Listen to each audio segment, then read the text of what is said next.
Bonjour à tous et bonjour à toutes. Aujourd'hui, j'ai envie de vous parler un peu des outils qu'on utilise dans le cosplay. Alors, j'ai déjà fait une vidéo qui date de très longtemps sur ma chaîne avec les matériaux et les outils dans le cosplay. Et là, j'ai décidé de refaire un reboot, mais de façon un peu plus centrée. Par exemple, aujourd'hui, je vais vous présenter quelle mousse j'ai utilisé ou que j'utilise actuellement pour mes cosplays. Donc, pour commencer, il va y avoir que deux types de mousse que je vais vous présenter. La mousse Décathlon et la mousse Eva. Donc, pour commencer, la mousse de cette Décathlon.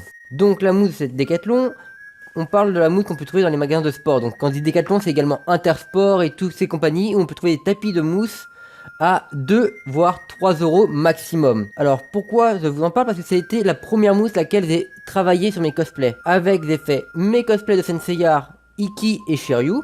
J'ai également fait le bouclier de Link, mon cosplay d'Alphonse Elric également, et 2-3 autres cosplays que j'ai plus en tête. Donc quand je l'utilisais, il y a des avantages. Comme je vous dis, l'avantage principal c'est le prix vraiment pas cher, accessible à toute bourse. Des techniques de travail par contre pas énormément. Par exemple, c'est un tapis qui est assez granuleux, donc à poncer c'est très compliqué. Il faut mettre un max de gesso dessus pour pouvoir poncer et obtenir un effet plat. Truc que moi, étant plutôt impatient, avait la flemme de faire. Donc par exemple pour mon alphonserie, ce que j'ai fait, c'est que j'ai pris mes feuilles de papier qui me servaient de patron. J'ai carrément collé ces feuilles sur la mousse avec de la colle blanche et j'ai découpé autour. Et après, pour que je suis sûr que la colle se part pas, avant de peindre, j'avais enveloppé le truc de scotch. Donc c'était pas forcément très esthétique, mais en rendu sur Alphonse, en tout cas, ça rendait vraiment très bien parce que ça faisait un peu des morceaux de ferraille un peu cabossés et tout. Et je trouvais que j'adorais cet effet-là. Pour mes cosplays de Senseiya, c'était pareil, hein, j'utilisais la feuille de papier recouverte de scotch pour bien consolider le tout, collé à la colle évidemment avant, puis peigner par dessus. Il y a que pour Iki où là j'avais utilisé du gesso à max mais sans poncer parce que j'avais la flemme et que j'aime pas la texture de mes doigts, la texture du papier à poncer, j'aime pas du tout. Donc voilà comment j'ai utilisé et dans quelles circonstances j'ai utilisé la mousse Décathlon. En avantage, son prix est pas cher et très bien pour débuter, c'est que quand en cas d'erreur ça ne coûte pas trop cher. Par contre, niveau efficacité et rendu, bah si tu prends pas ton temps de bien la travailler, mais sinon en soi ça reste une mousse très bien pour faire les cosplays quand on entre dans le milieu. Deuxième mousse, c'est la mousse Eva. Alors entre parenthèses, j'utilise pas de la mousse Eva vendue sur les sites de cosplay, moi j'utilise de la mousse Eva industrielle. Elle est légèrement différente parce que du coup elle a un côté un peu plus rigide d'un côté, souvent elle est lisse d'un côté mousse et sur certaines versions que j'ai, il y a une sorte de film pellicule plastique de l'autre. Ça peut être bien et inconvénient. Par exemple, ça la rend très rigide quand il y a la pellicule de plastique par-dessus. Par contre, quand j'ai la mousse qui est entièrement mousse sans truc en plastique et reste très souple et facile à travailler. Mais ça reste de la mousse industrielle qui servait à emballer des gros matériaux. Et du coup, elle est légèrement différente de la mousse Eva qu'on trouve un peu partout. Mais il n'y a rien d'extraordinaire. Ce que je vais vous dire là, ça fonctionne très bien avec la mousse Eva. D'ailleurs, j'ai déjà travaillé avec un peu de mousse Eva que donc cette mousse, je l'ai surtout utilisée par exemple pour mes derniers cosplays, là où vous avez beaucoup plus d'expérience, ce qui est logique. Du coup, j'ai utilisé pour mon Magicien des Ténèbres, pour mon Flamme Dramon, j'ai utilisé également pour mon Black Panther.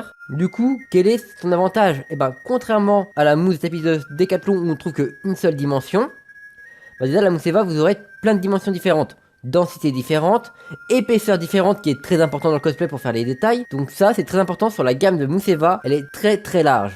Par exemple, si vous travaillez de la mousse Décathlon et que vous avez des détails à faire, ce que je faisais moi, c'est que vous allez à Cultura et de prenez, ils vendaient des lots de feuilles Eva. Donc c'est vraiment des feuilles, c'est légèrement plus épaisse qu'une feuille de papier, mais ça permet de faire les détails pour compenser l'épaisseur qui vous permet d'avoir des rendus plutôt corrects. Par exemple, sur un bouclier, vous avez besoin de faire des détails ou comme ça, ou sur une armure, et ben, même si vous utilisez la mousse de Décathlon de base, et ben avec la mousse Eva fine, vous pouvez faire vos finitions. Pour parler de la mousse Eva, comme elle a différentes épaisseurs et différentes densités qui permettent de lui rendre un travail ouf et facilement. Le ponçage ou le travail de la mousse se fait déjà plus facilement. Par exemple, moi sur aucun de mes cosplays, j'ai utilisé le ponçage. Je déteste, comme je dis, je déteste la sensation du papier poncé. Et du coup, même sans poncer ma mousse ou de peint par-dessus et tout ça directement, et ben du coup, j'ai aucun grumeau dessus. L'aspect est vraiment bien lisse. Donc tu vois, vous voyez, déjà de base, il n'y a même pas forcément besoin de la poncer pour la travailler directement. Vous voulez la forme de votre pièce? Et ben vous découpez votre mousse, vous la tirez à former et hop, vous avez votre pièce qui est moulée, tout ça. Même chose, hein, pour les armes. La mousse Eva est quand même nettement mieux parce que d'une,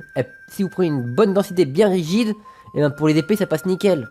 Bah oui, parce que l'inconvénient de la mousse tapis de sol, c'est que bah elle est très souple, donc pour les armes c'est quand même moins bien. La seule inconvénient que je dirais à cette mousse, c'est quand même son prix qui coûte quand même beaucoup plus cher que la mousse tapis de sol, qu'on n'en trouve pas dans les quatre coins des magasins, donc il faut rajouter des fois des frais de port à ça, donc ça a un coût plus élevé aussi. Mais il faut savoir qu'elle est nettement plus agréable à travailler.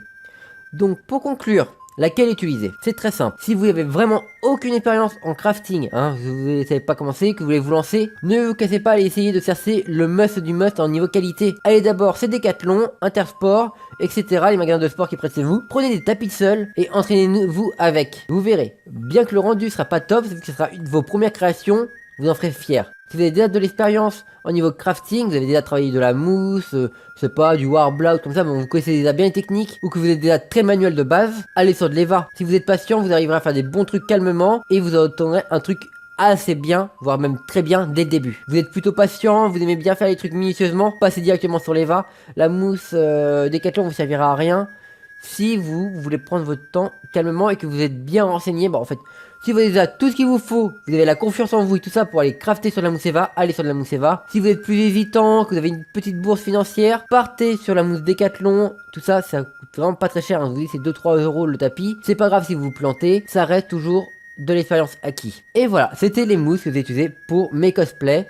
Mon aventure avec ces mousses, les projets que j'ai fait avec, et comment j'en suis sorti, et ce que je pouvais vous conseiller au maximum. Je vous dis à bientôt pour une prochaine vidéo.